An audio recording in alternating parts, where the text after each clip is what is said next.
तुम भी Saint Peter college से पढ़े हो? मुझे तो कभी कॉलेज में दिखे ही नहीं तुम। तो क्या है ना, क्लास में कम, अपनी गर्लफ्रेंड के ख्यालों में जाता रहता था। क्या नाम था बताओ ना। तुम्हें क्या बताऊं, अपनी गर्लफ्रेंड को नहीं पता आज तक। अच्छा मतलब दैट साइलेंट लवर टाइप। तुम फट्टू हो क्या? जाओ जाके प्रपोज करो। पक्का? पक्का। आज तो प्रपोज करना ही पड़ेगा। तो लॉयर पायल, मेरे दिल का केस तुम्हारी प्यार की अदालत में रख रहा हूँ। प्लीज मुझे अपने साथ उम्र कैद की सजा सुना दो। हाईकोर्ट ने हमारी अपील नामंजूर कर दी तो क्या हुआ, हम सुप्रीम कोर्ट तक जाएंगे और उसके बाद भी अगर जरूरत पड़ी तो राष्ट्रपति तक जाएंगे। लेकिन इस दरिंदे नईम भट्ट को मैं जेल में नहीं, फांसी के तख्ते पर देखना चाहता हूं, जिसने मेरी शौविक जी, मैं आपके गुस्से को समझ सकता हूँ।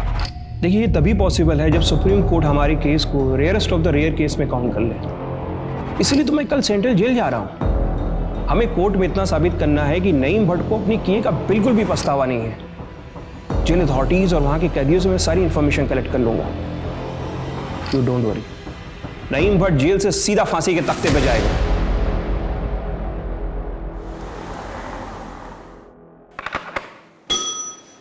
जी साहब। उमेश, कल एक लॉयर आ रहा है, उसे कैदी नंबर 52 नईम भट्ट, उसकी डिटेल चाहिए, देख लें आप। कैदी नंबर 52? ध्यान नहीं आ रहा है। मैं कैदी नंबर 52? वो तो परोल पे है 6 महीने से। क्या पैरोल पे है 6 महीने से? ये कैसे हो सकता है? जाओ पैरोल रजिस्टर लेके आओ। जी साहब।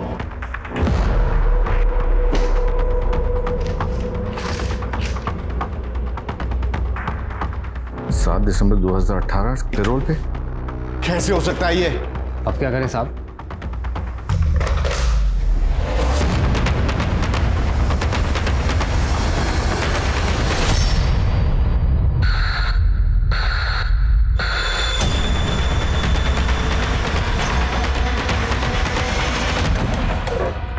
क्या कमिंग सर?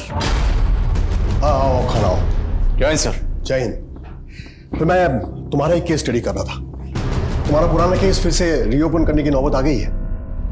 कौन सा केस सर? ये उस वक्त का केस है जब तुम पीएसआई हुआ करते थे। ये भट्ट बहुत शातिर मुजरिम है सर। अगर इसके इस तरह फरार होने की खबर बाहर आई तो डिपार्टमेंट की काफी बदनामी हो सकती है। It's a very delicate matter और ये केस तुमसे बेहतर कोई हैंडल नहीं कर सकता। ये भट्ट कश्मीर का रहने वाला था। आई थिंक ये भागकर वहीं गया होगा। हाँ, मुझे भी ऐसा लगता है।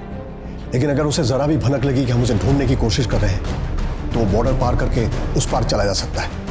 और अगर उसने ऐसा किया तो उसे पकड़ना नामुमकिन हो जाएगा। हमें बहुत एहतियात बरतनी होगी और एक एक कदम फूंक फूंक के रखना होगा। राइट। और कश्मीर की हालत तो तुम्हें पता है। फिर भी हमने पिछले हफ्ते लोकल पुलिस की मदद से एक ऑपरेशन लॉन्च किया था और उसमें तुम्हारा जूनियर अमर दीक्षित भी शामिल था। सर? हाँ अमर, मैं भी तुम्हारी उस कश्मीर वाली केस के बारे में बात कर रहा था। Will you please brief him? Yes sir. Sir, तकरीबन एक हफ्ते पहले हमने लोकल पुलिस की इंफॉर्मेशन से एक घर पे रेड किया था। उतरो जल्दी। कौन सा घर है जनाब? ये और तुम लोग यही रुको, मैं आगे जाता हूँ, मुझे बैकअप देना।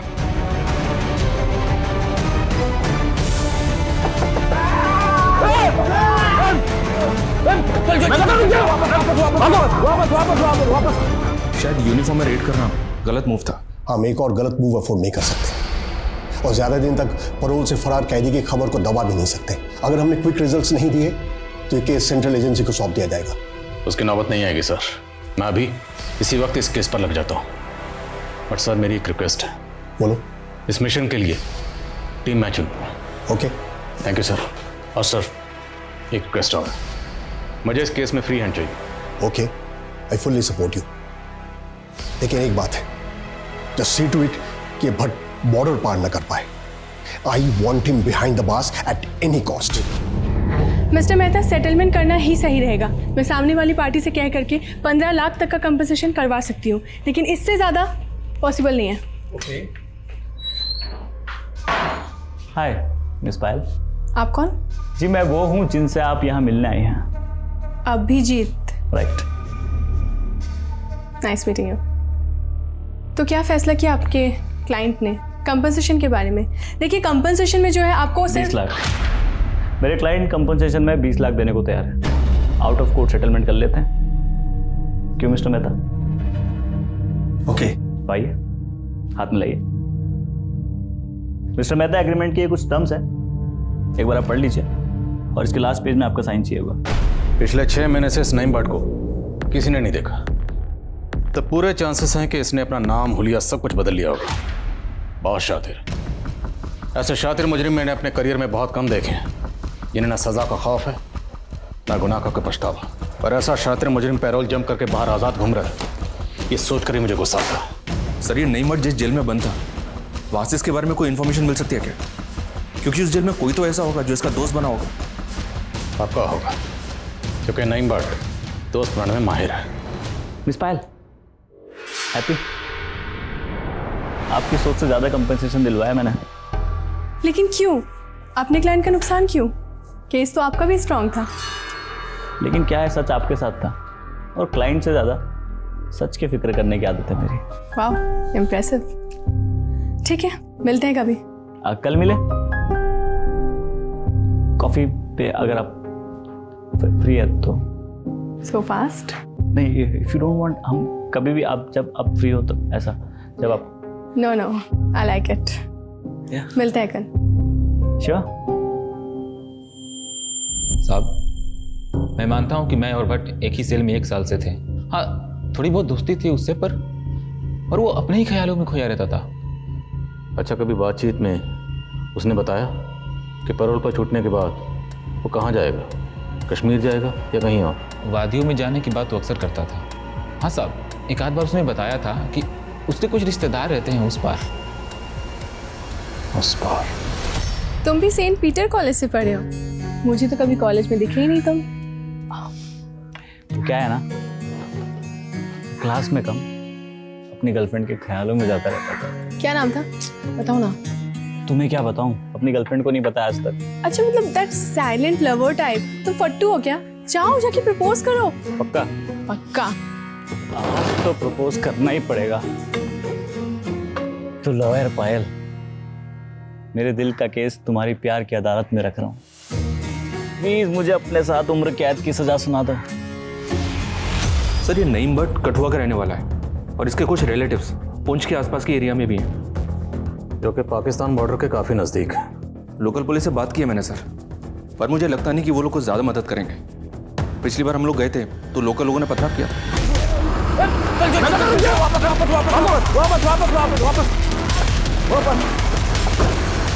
इससे कुछ बातें साफ हैं।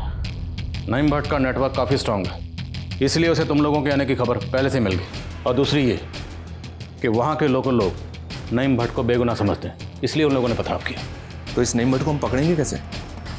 पकड़ेंगे, और ज़रूर पकड़ेंगे। भेड़ों के झुंड में घुसने के लिए अगर भेड़ बनना पड़ा तो बनेंगे, पर पूरी तैयारी के साथ।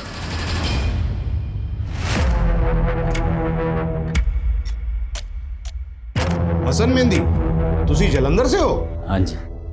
ठीक है, नौकरी पे रख रहा हूँ, कल किसी सोसाइटी में ड्यूटी फिक्स करता हूँ तेरी, ठीक है? शुक्रिया पाजी। चलो, कोई बात नहीं।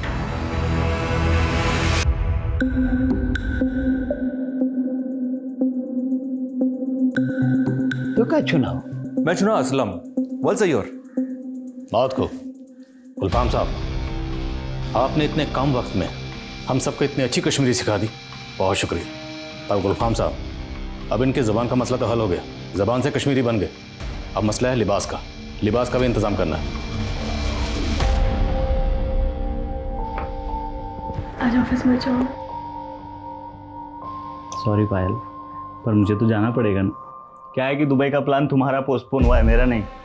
मेरा तो ऑफिस चालू है ना, और क्लाइंट को क्या बोल के मना करूँ यार? लॉयर साहब, आप हमारे लिए झूठ नहीं बोल सकते। हाँ मैडम, लॉयर हूँ, लायर हूँ। और तुम शायद भूल रही हो, तुम्हारी जो छोटी बहन निशा, जिसके एग्ज़ाम के वजह से हमारी शादी मार्च में ना होके दिसंबर में हो रही। तो अगर हमारी शादी अभी तक हो चुकी होती तो हम दुबई में सेटल हो चुके होते और हनीमून की तैयारी कर रहे होते, नहीं? तो थैंक्स टू योर बहन। Bye bye, see you. Bye.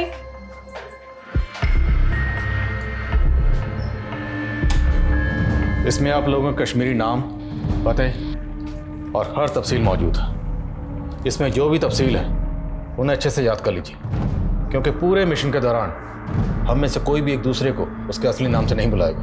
आज से हम जो भी हैं वही हैं जो इस लिफाफे में हैं। और अगर कोई ज़रूरी बात करनी है तो हम एक दूसरे को गुलफाम साहब के ज़रिए पैगाम भिजवाएंगे। साहब, गुलफाम साहब, आप कश्मीर में अपना खबरी नेटवर्क एक्टिव कर रहे हैं ना? जी जनाब।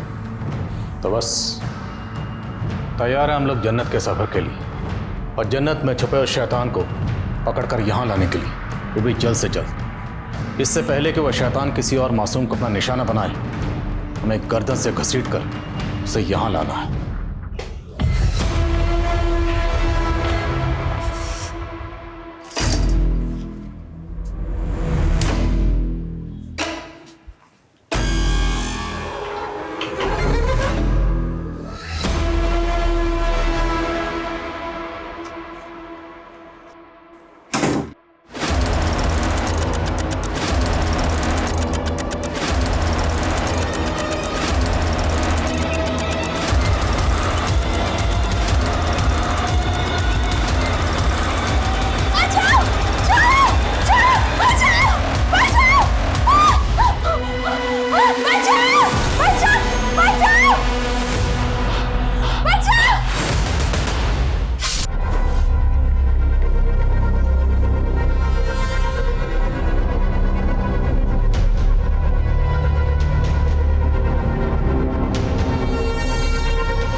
হ্যালো বেটা, বল কি বলছিস?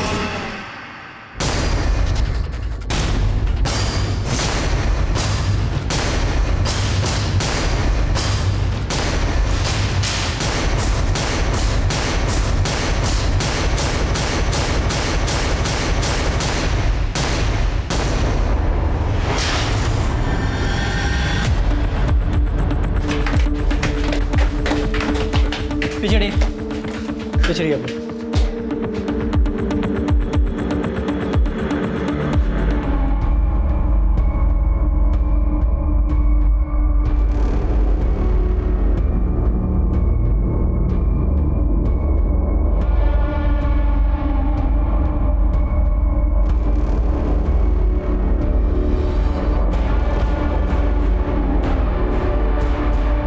आप? सर मैं विवेक हूँ सर, पायल और अभिजीत का म्यूचुअल फ्रेंड। जब आप घर में दाखिल हुए तो आपने क्या देखा? चाबी रखी, किचन में पानी पिया, कमरे में गया तो पायल, फिर विवेक को, और फिर आपको।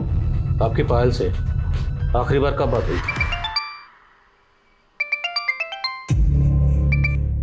हेलो, आसपास सब जगह लाइट है, बस हमारे यहाँ लाइट नहीं है। तुम प्लीज आ जाओ ना। यार बेबी, अभी तो नहीं आ पाऊंगा, 2 घंटे लगेंगे। तुम एक काम करो, तुम वॉचमैन को बोल दो, इलेक्ट्रिशियन बुला देगा कोई। अच्छा, मुझे बहुत ज़रूरी काम है, मैं कॉल करता हूँ तुम्हें बाद में, ठीक है? Okay bye. दोबारा लाइट चली गई थी? हाँ, इलेक्ट्रिशियन का कहना था कि वायरिंग का इशू है, इसलिए बार बार एमसीबी ट्रिप हो रहा था। अभी तो लाइट है। अच्छा सुनो ना, तुम कब तक आ रहे हो? जल्दी आ जाओ ना प्लीज।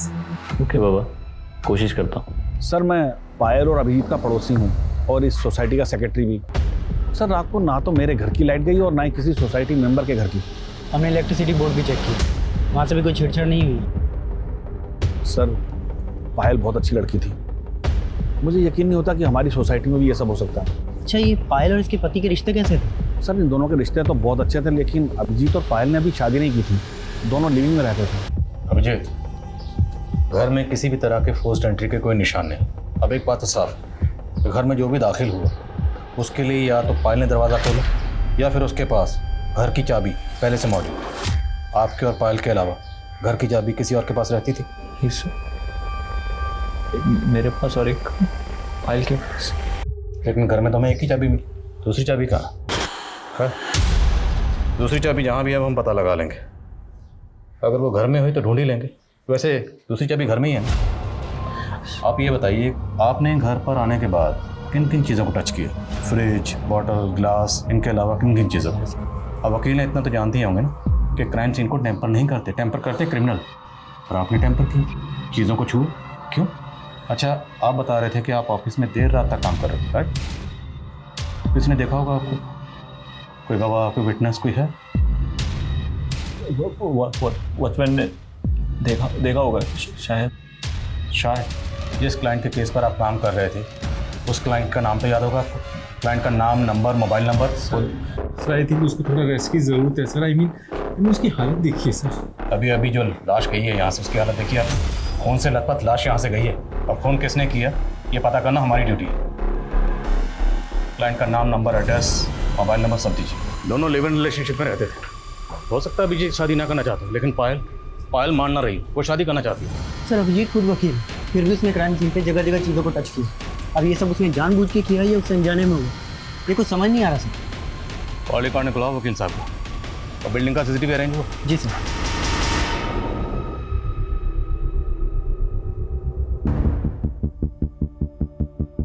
बारह बज के 21 मिनट पे ये गार्ड के साथ कोई आ रहा है, शायद ये इलेक्ट्रिशियन, लेकिन चेहरा साफ नजर नहीं आ रहा।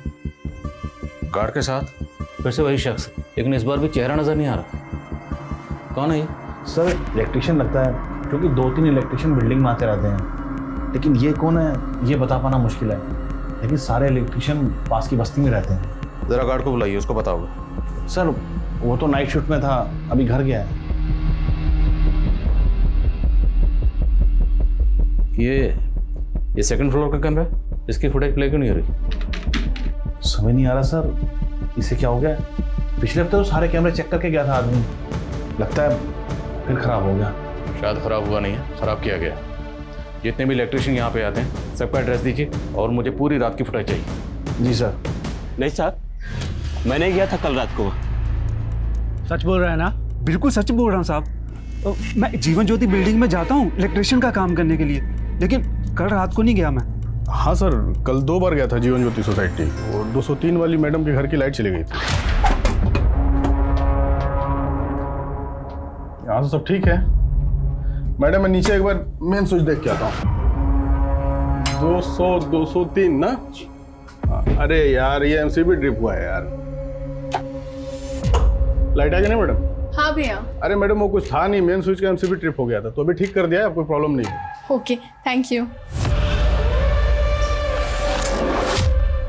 लेकिन आधे घंटे बाद गार्ड का फिर से फोन आया, तो जाके देखा तो एमसीबी ट्रिप हुई थी, उसको ठीक किया और फिर मैडम को बताया आप एक काम करो, कल तक के लिए ना एसी और गीजर मत चलाना, कल आके मैं पूरी वायरिंग चेक कर लेता हूँ। ठीक है? ठीक है भैया। ठीक। फिर मैं घर आ गया साहब। तेरे उंगली पे क्या हुआ? सब चोट लग गई थी। कब? कल। कैसे? सब भाजी काटते समय। जब तुम बिल्डिंग से बाहर आए थे तो निकलते हुए किसने देखा था? हाँ साहब, वो देखा था ना, वो गार्ड अहमद ने देखा था। सब उसके पास मेरा 500 रुपया उधार है साहब, दे नहीं रहा है। आप लोग बोल देंगे तो दे देगा साहब वो। देख, अगर मुझे बाद में पता चला कि तुमने कुछ झूठ बोला था या छुपाया था, तो एक बात याद रखना, मैं बत्ती गुल नहीं करूँगा, पूरा फ्यूज उड़ा दूंगा। शहर छोड़ के कहीं मत जाना, समझ गए?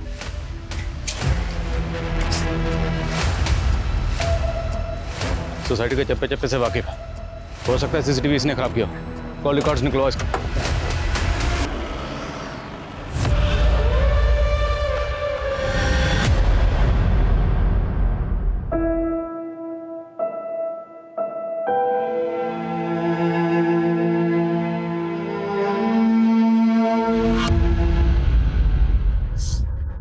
हाँ बोलो विवेक। अरे पुलिस अभिषेक को पुलिस स्टेशन लेके गई पूछताछ करने के लिए।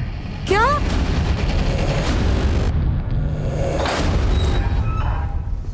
तो वकील साहब, प्लानिंग तो बड़ी तगड़ी की।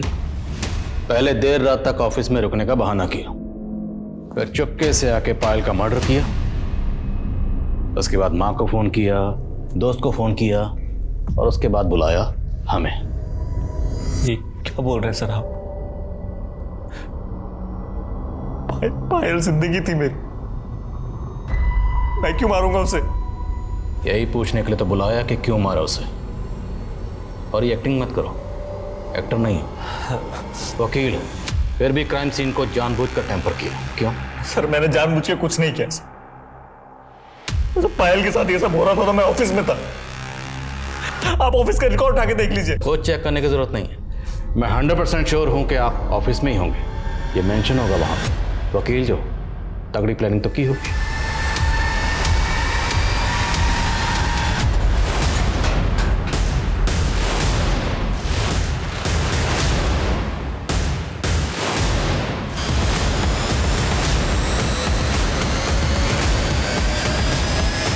तो घर कितने बजे पहुंचे?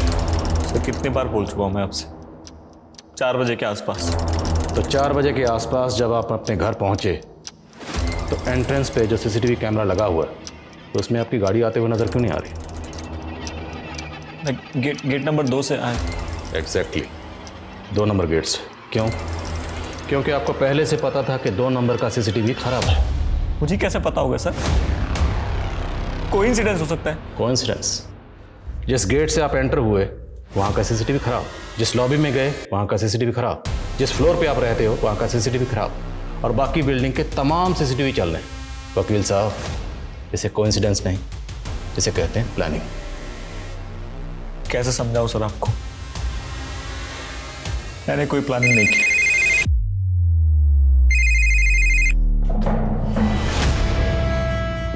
सर पायल की बिल्डिंग का सिक्योरिटी गार्ड अमजद पठान फरार है। जिस सिक्योरिटी एजेंसी ने अहमद पठान को हायर किया था वहां से उसकी पूरी डिटेल्स निकलो।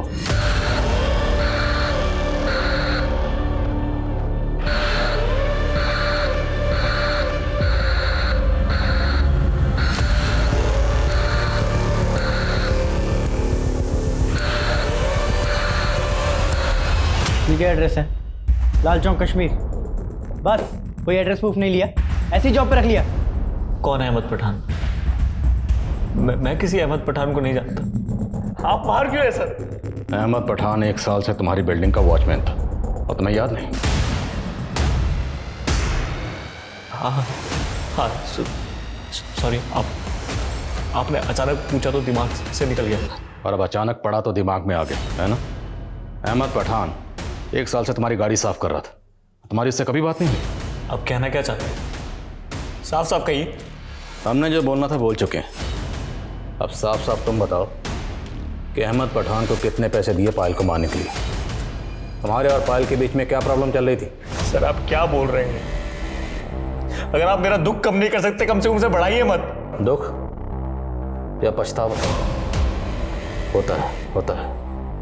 जब कोई पहला जुर्म करता है तो उसे बहुत पछतावा होता है, उसका ज़मीर उसे बहुत कोसता है, जैसे तुम्हारा ज़मीर इस वक्त तुम्हें कोस रहा है। लेकिन इसका एक इलाज है। अगर जुर्म करने वाला अपना जुर्म कबूल कर ले तो उसे सुकून मिलता है, राहत मिलती है। अगर तुम भी अपना जुर्म कबूल कर लोगे तो तुम्हें भी राहत मिलेगी, सुकून मिलेगा।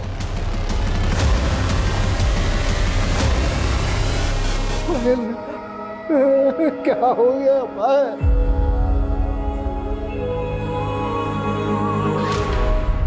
मार्च में शादी? दीदी तब तो मेरे एग्जाम्स होंगे ना। लेकिन निशा अगर मार्च में शादी नहीं हुई तो उसके बाद सीधे दिसंबर का मुहूर्त है। और पायल हमारे दुबई सेटल होने का प्लान पूरा पोस्टपोन हो जाएगा। यार तुम काम में क्या लगे हो? अपनी बहन को समझाओ थोड़ा। तुम फिक्र मत करो, शादी से पहले तुम्हारा जो साथ रहने का प्लान है ना, बहुत अच्छा है ना पापा?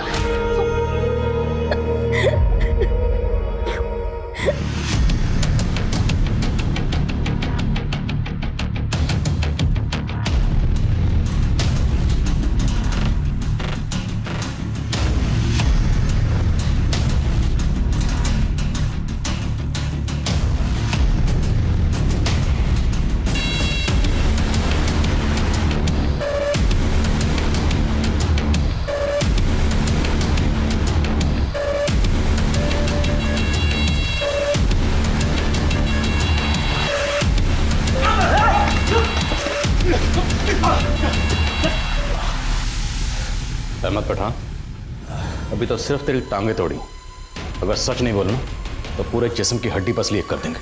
मारना है तो उसे मारो जनाब, जिसके कहने पर मैंने उस लौंडिया को मारा। किसके कहने पर? अभिजीत।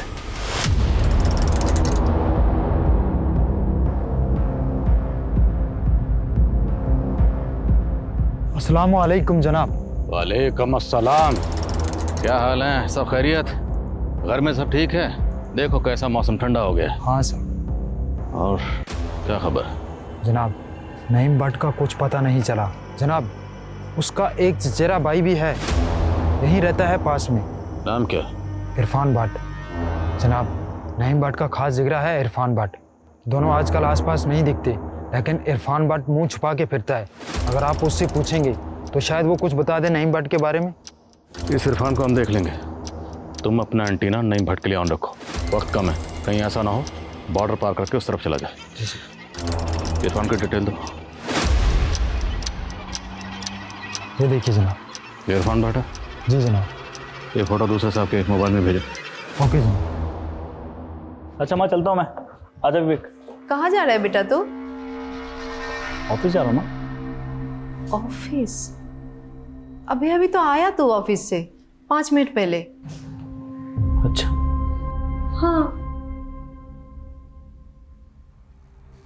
सुनो मैं क्या बोल रही हूँ बेटा।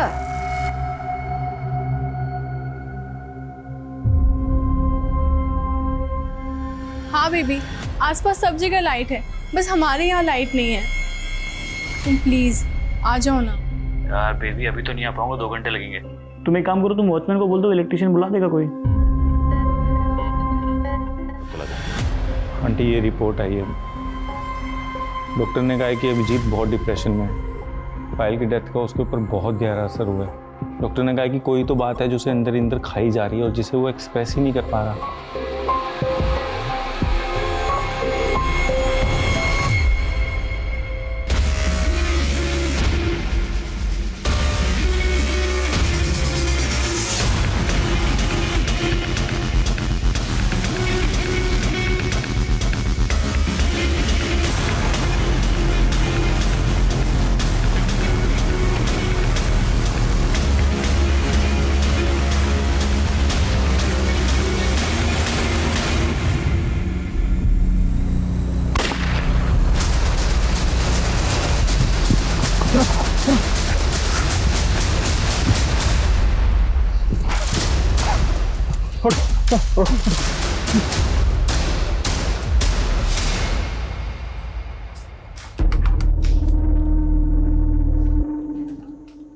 कहाँ गया था बेटा तू?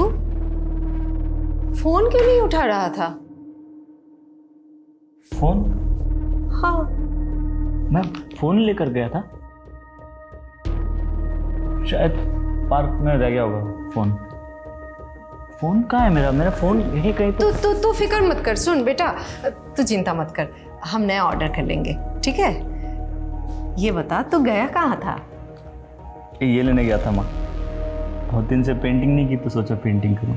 वाह बहुत अच्छा, बना पेंटिंग बना।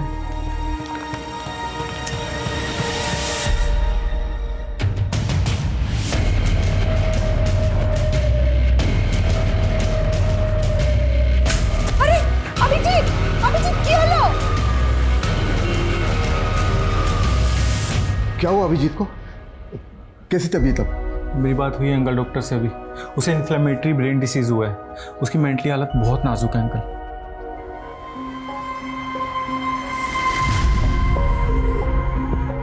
उठो बेबी। ऑफिस नहीं जाना तुम्हें? नहीं। कितने लेजी हो गए हो तुम। ना ही मुझे उठना है, ना ही तुमसे दूर जाना। सुबह सुबह बहुत रोमांटिक हो गए थे। तुम मेरी लाइफ का वो ब्यूटीफुल ड्रीम जिसे मैं कभी भूलना नहीं चाहता। I will never leave.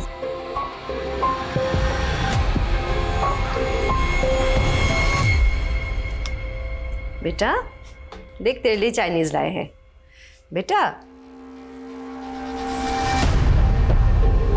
बेटा बेटा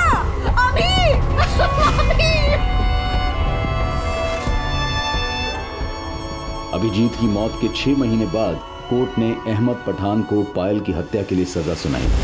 ये बात साबित हो चुकी है कि अहमद पठान ने ही पायल की निर्दयता से हत्या की, लेकिन अदालत प्रोसिक्यूटर की इस बात से बिल्कुल सहमत नहीं है कि इस केस को रेयरेस्ट ऑफ रेयर केस पे गिना जाए। अहमद पठान का जुर्म बेवजह नहीं था, क्योंकि उस रात पायल ने छोटे कपड़े पहने हुए थे, जिसे देखकर अहमद प्रोवोक्ड हुआ और उसने रेप अटेम्प्ट करके उसका मर्डर कर दिया। इस केस के लिए अकेले अहमद जिम्मेदार नहीं है, इसलिए अदालत उसे उम्र कैद की सजा सुनाती है। कोर्ट की टिप्पणी और फैसला लोगों को नागवार गुजरा और सेशन कोर्ट के फैसले से असंतुष्ट पायल के परिवार ने इस फैसले को हाई कोर्ट में चैलेंज किया, लेकिन फिर से जज द्वारा यही कमेंट किया गया कि लड़की ने शॉर्ट्स पहने थे, जिससे प्रवोक होकर मुजरिम ने रेप अटेम्प्ट किया और पायल की हत्या हुई। जज के कमेंट पर कई बुद्धिजीवियों ने तीखी प्रतिक्रिया दी, पर कुछ ही दिनों बाद मानो सब इस केस को भूल गए। लेकिन ये केस अभी खत्म नहीं हुआ था, ये केस एक मिसाल बनने वाला था। इस केस में कुछ ऐसा होने वाला था जो सरकार को फिर से कानून में संशोधन के लिए मजबूर करने वाला था। अहमद पठान, तो तुम्हारी माँ का ट्रीटमेंट चल रहा है, तुम्हारे बारे में किसी भी तरह की कोई कंप्लेंट नहीं है जेल से, और तुम्हारा बर्ताव भी बहुत अच्छा है, इसलिए मैं तुम्हें पूरे 90 दिन का पेरोल ग्रांट करता हूँ। शुक्रिया जनाब। पैरोल मिलने के बाद से ही पठान फरार था। 90 दिनों की बजाय 180 दिन बीत चुके थे और पुलिस को अब तक इस बात की भनक तक नहीं थी। कैदी नंबर 52, वो तो पैरोल पे है, 6 महीने से। क्या पायल के पिता जब पठान की डिटेल्स निकलवाने के लिए जेल अधिकारी से मिले, तब पुलिस की एक कोताही सामने आई। पायल के पिता ने मीडिया में गुहार लगाई, पुलिस की लापरवाही अखबारों की सुर्खियां बटोरने लगी और पायल के वकील ने इसके खिलाफ हाई कोर्ट में भी अपील की। आए मैडम, एक मिनट।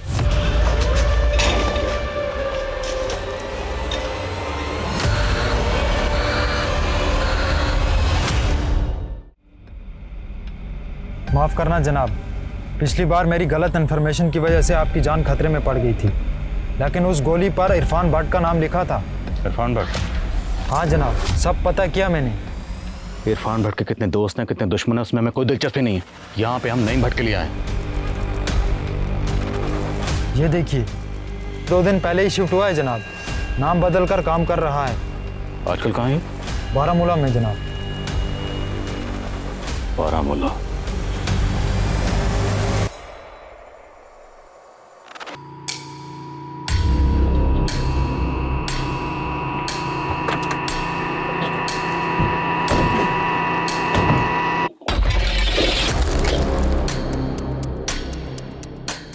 बोलता है ब्रदर, मैं छुसा खुशखबरी चोने खातिर वलसे हो।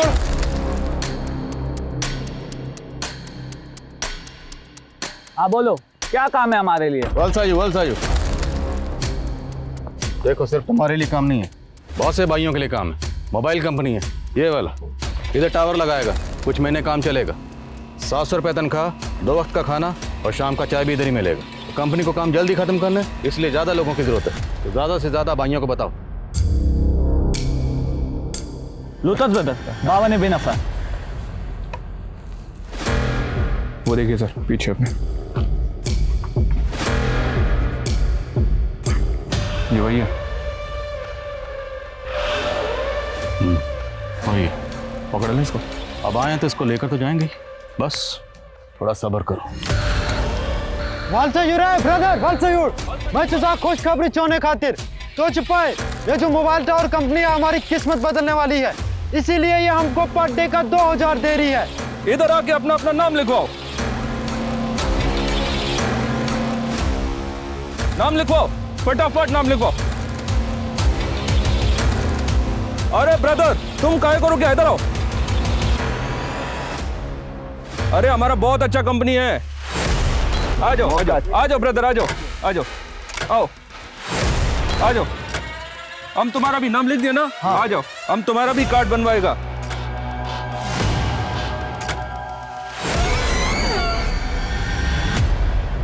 तुमको अच्छा पगार मिलेगा। ये अच्छा पगार है ब्रदर, ठंडी बहुत हो रहा है, बैठो गाड़ी में, बैठो फटाफट।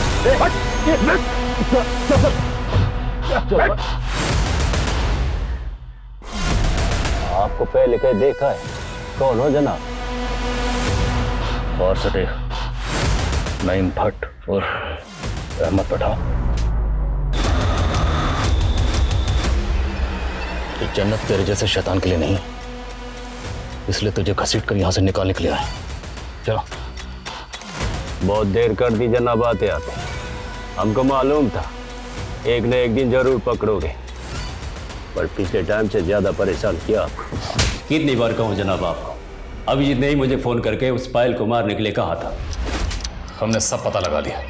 अभिजीत ने कभी तुझे ऐसा कुछ नहीं कहा और ना ही उसने कभी तुझे फोन किया। अब बोल।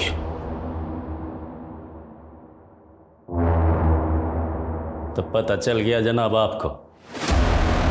हमने सोचा हम अकेला क्यों फंसे, इसलिए उस मजनू को भी ले फंसा। सबसे पहले मैंने सीसीटीवी का वायर काटा। उस दिन अभिजीत देर रात तक नहीं लौटा था जनाब, अच्छा मौका था।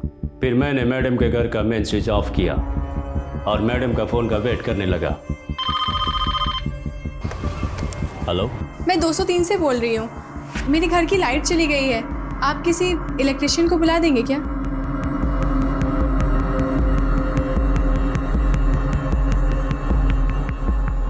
पहली बार बिजली गुल किया तब मैं चाबी लेने में नाकामयाब रहा जनाब, इसलिए दोबारा बिजली गुल करनी पड़ी। क्या भैया, बार बार लाइट जा रही है।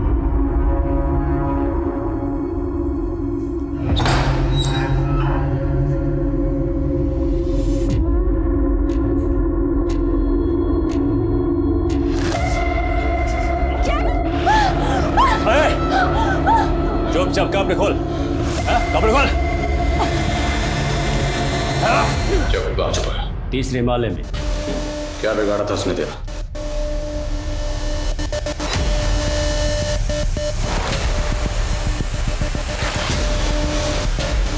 ओ भैया, नजर अपनी ना गेट पे रखिए। आपको गलत फहमी होगी मैम। देखो, जुबान मत लड़ाओ, बदतमीज कहीं के। थोड़ा सा उसके बदन को देख लिया तो इसका बदन घिस गया।